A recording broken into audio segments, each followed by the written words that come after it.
Friends, आपका स्वागत है यूरेका पे। इस वीडियो के माध्यम से हम बीपीएससी 67th जो कैंसिल पेपर हो गया था, इसके महत्वपूर्ण पॉलिटिकल साइंस के जो पीवाईक्यू प्रश्न है इसको देखेंगे। आगामी एग्जाम के लिए अत्यंत महत्वपूर्ण साबित होने वाला है। आइए दोस्तों, आरंभ करते हैं। निम्नलिखित में से कौन सी संसदीय समिति कार्यपालिका को नियम विनियम बनाने के लिए प्रत्यायोजित शक्ति से संबंधित है? तो दोस्तों, इसका सही आंसर है अधीनस्थ विधान पर समिति। संसद के अधीनस्थ विधान पर समिति का गठन वर्ष 1953 में हुआ था। संसद के दोनों सदनों में इस समिति की सदस्य संख्या 15 होती है। यह समिति विचार करती है तथा प्रतिवेदन देती है कि नियम विनियम तथा नियमावली बनाने के लिए कार्यपालिका की प्रत्यायोजित शक्ति का उपयोग भलीभांति हो रहा है या नहीं। दोस्तों, संसदीय समिति से एक न एक प्रश्न एग्जाम में जरूर बनाए जाते हैं। मैं नेक्स्ट एक वीडियो में जो है पूर्ण रूप से जो है संसदीय समिति के ऊपर में ही चर्चा करूंगा, जो कि बहुत ही महत्वपूर्ण रहने वाला है। नेक्स्ट प्रश्न है, भारतीय संविधान का अनुच्छेद 300 किससे संबंधित है? दोस्तों, भारतीय संविधान का अनुच्छेद 300 जो है यह मुकदमे और कार्यवाही से संबंधित है। भारतीय संविधान में संबंधित विषय एवं अनुच्छेद को अगर देखें तो 76 जो है भारत के महान्यायवादी से संबंधित है। 300 जो है मुकदमे और कार्रवाई से संबंधित है। 302 जो है व्यापार वाणिज्य समागम पर निर्बंध आरोपित करने की संसद की शक्ति से संबंधित है। नेक्स्ट प्रश्न है, भारत में न्यायिक प्रणाली किस पर आधारित है? तो दोस्तों, भारत में न्यायिक प्रणाली संविधान, नियमित कानून की उचित प्रक्रिया, परंपरा, कानून द्वारा स्थापित प्रक्रिया, इन सभी चीज़ों के ऊपर में आधारित है। तो आपका सही आंसर ई होगा। भारत में न्यायिक प्रणाली संविधान तथा कानून द्वारा स्थापित प्रक्रिया दोनों पर आधारित है। इसके साथ ही विशेष परिस्थितियों में परंपरा भी निर्णय लेने का आधार बनती है। तो इस प्रकार से आपका सही आंसर ई होगा। नेक्स्ट प्रश्न है, किस राज्य में पहला लोक आयुक्त स्थापित हुआ था? दोस्तों, महाराष्ट्र में पहला लोक आयुक्त स्थापित हुआ था। सर्वप्रथम लोक आयुक्त का गठन 1971 में महाराष्ट्र में हुआ था। हालांकि ओडिशा में यह अधिनियम 1970 में ही पारित हुआ था, किंतु उसे 1983 में लागू किया गया था। बिहार में लोक आयुक्त का गठन 1974 में हुआ। पंजाब में 1995 में, केरल में 1999 में हुआ था। तो आप बिहार का याद रखेंगे, 1974 में हुआ था, और सर्वप्रथम जो है महाराष्ट्र में 1971 में हुआ था। नेक्स्ट प्रश्न है, एएस आनंद 1990 के दशक के अंत में किस पद पर कार्यरत थे? तो दोस्तों, ये भारत के मुख्य न्यायाधीश थे। आदर्श सेन आनंद इनका पूरा नाम था। भारत के 29वें मुख्य न्यायाधीश के रूप में इन्होंने 10 अक्टूबर 1998 से लेकर के 31 अक्टूबर 2001 तक कार्यरत थे। इससे पूर्व वे मद्रास तथा जम्मू कश्मीर उच्च न्यायालय के मुख्य न्यायाधीश तथा वर्ष 2003 से लेकर के 6 तक राष्ट्रीय मानवाधिकार आयोग के अध्यक्ष भी थे। दोस्तों, नेक्स्ट प्रश्न है, निम्नलिखित में से क्या संविधान की 11वीं अनुसूची में शामिल नहीं है? तो दोस्तों, जो ग्रामीण खेल है यह 11वीं अनुसूची में शामिल नहीं है।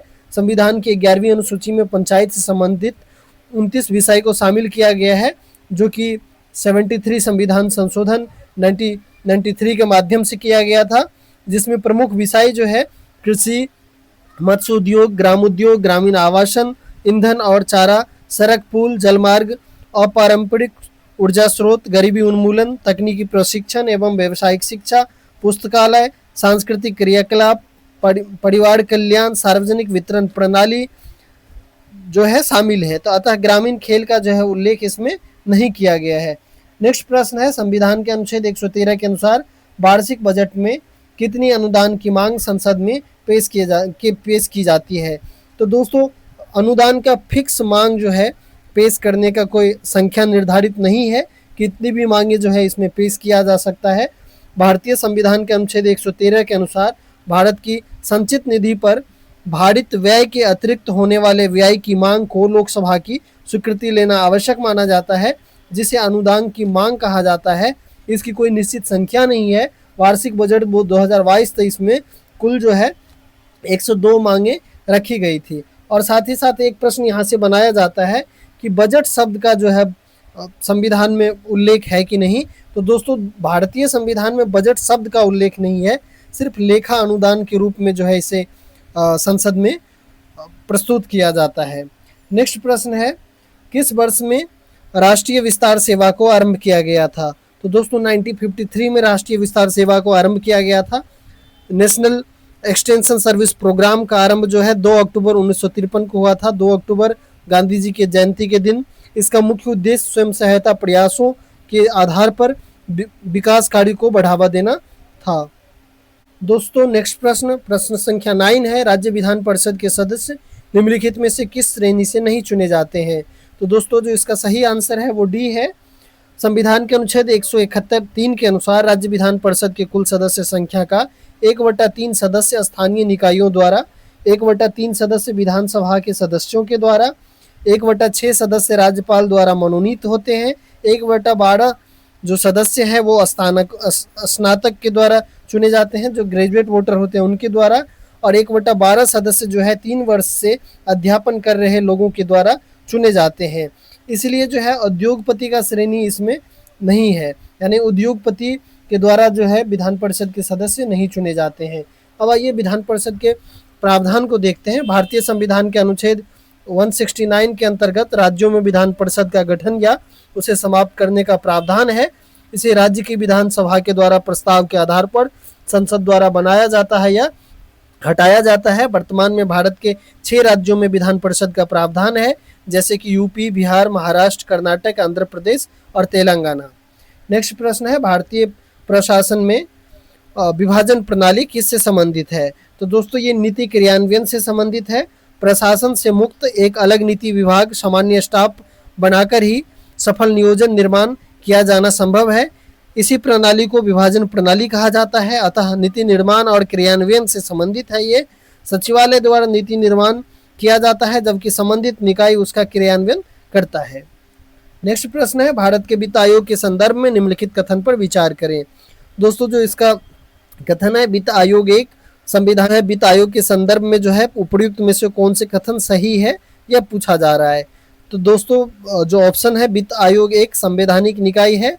संविधान के अनुच्छेद 280 के तहत वित्त आयोग स्थापित किया जाता है, तो यह सही है। वित्त आयोग द्वारा की गई सिफारिश प्रकृति में केवल सलाहकार्य होता है, तो यही सलाहकार्य होता है। पहला वित्त आयोग 1950 में स्थापित किया गया था, तो यह दोस्तों गलत है और ये भी गलत है। आइए इसके व्याख्या को देखते हैं। संविधान के अनुच्छेद 280 के तहत भारत के राष्ट्रपति द्वारा प्रत्येक 5 वर्ष में वित्त आयोग का गठन किया जाता है।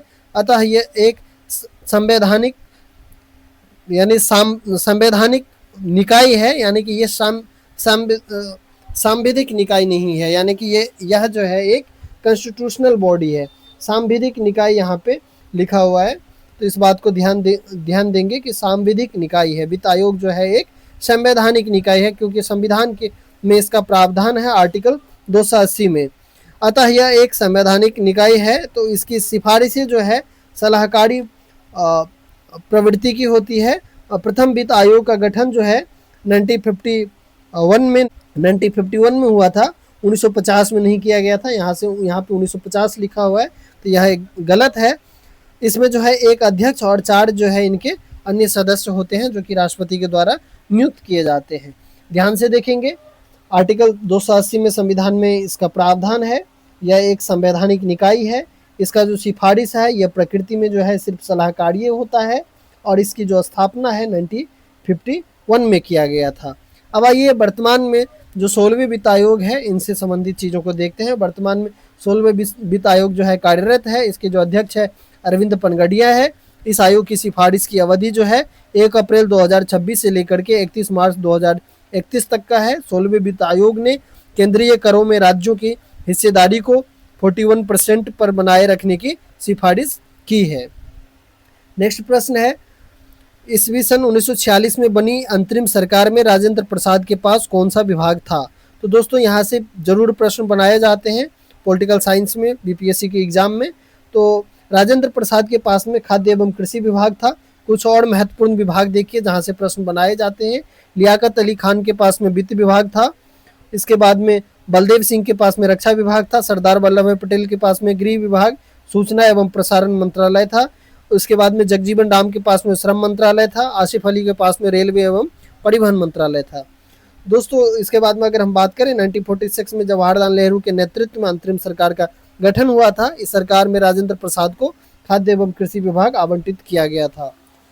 तो मुझे उम्मीद है कि आपको ये वीडियो पसंद आया होगा। अगर ये वीडियो पसंद आया हो तो कृपया चैनल को सब्सक्राइब करें, वीडियो को लाइक करें और अपने दोस्तों के साथ ज़रूर शेयर करें, ताकि मैं और भी अधिक से अधिक वीडियो बना के आप सबके समक्ष लाऊँ।